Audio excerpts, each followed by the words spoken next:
And what's up, everybody? I'm back with another movie review. Today I am reviewing Bob Marley, One Love, released in 2024. So just last year, probably at the time this video going up. I watched this on Paramount Plus. It's another musical biopic of the one and the only Bob Marley. Everybody should know who Bob Marley is. He's a very iconic musician. Every little thing it's gonna be alright. That's Bob Marley. Yeah, and I was pretty excited to watch this. I wanted to go watch it in the theaters, just never really had the chance to. Um, so, but I got to watch it on Paramount Plus instead. So, I got a lot of thoughts on this movie. Let's just jump right into it, shall we? I do like that they used actual footage from the time period that they're depicting, not just like footage from the actual like concerts they're recreating or anything like that, but just like the unrest, the civil unrest at the time, to really show what Bob Marley was going through and kind of like his inspiration for what they lead up to in the movie, which is really big. Civil bringing of the people together with his concert and whatnot.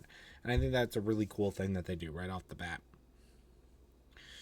I also, honestly, this might be a controversial take, but I do like that they start not when he's a kid and not going through his childhood or anything right up until like that front.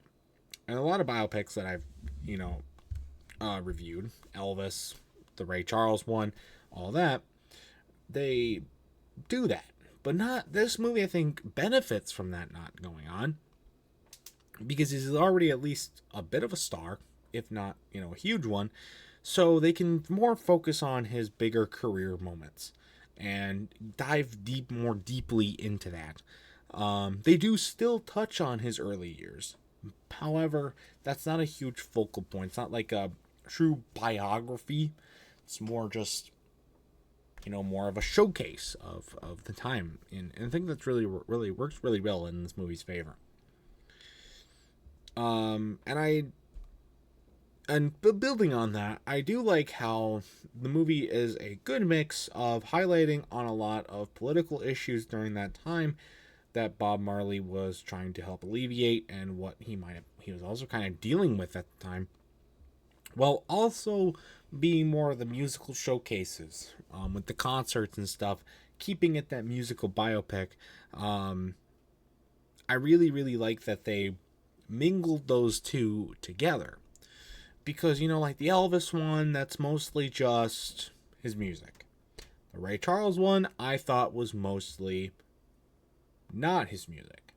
But this one, I think, finds a good common ground between those two, as well as, Bohemian Rhapsody and the other ones. The movie is, though, pretty slow paced, despite it being relatively short compared to other biopics. This was the only one that I've watched so far, as far as the musical biopics, that was under 2 hours. It was just short, just about like an hour and 47 minutes long. And I don't think there was a whole lot much else that they could have fit in that time frame. It is pretty slow paced. There's a lot of slow, low voiced, quiet talking scenes that really do permeate throughout the movie. When he's on stage doing the musical stuff, I think that flows a lot better, and I definitely think it starts to pick up towards the end once everything starts to wrap up and come together. But it is a little still slow paced. But that doesn't really take away from the movie being that good at all. I think it is a good movie. I don't know a whole lot about Bob Marley. The only song that I knew going in was "Don't Worry, Be Happy." But there's other songs that they showcase in the movie, and I think they're really good. And there's a bunch of other cool stuff that they incorporate too, with kind of his family relations and, even his health. I didn't know that he died so young, but now I do. And so it's kind of like more, like I said with some other of these biopics, like an educational aspect as well. You get to learn more about him through the lens of the life that he was living. And it's really cool that they worked on that all throughout this movie. So That's really all I gotta say about Bob Marley One Love. My final score for this movie, I'm gonna have to give it a 6. I did enjoy it. Not as much as some of the other biopics, but I definitely did enjoy it still. So, and if you're a big Bob Marley fan or just like just a big music fan too, this is definitely a must watch. I definitely think you should watch it. And you get a lot of, I think you'll learn some stuff and also have some fun along the way. So that's going to do it though for this review. If you've ever seen Bob Marley One Love, I'd love to know your thoughts about it in the comment section down below. That's going to do it for this video as well. Stay tuned for much more amazing content, including more movie reviews and other awesome stuff. And until next time, see you guys later. Goodbye.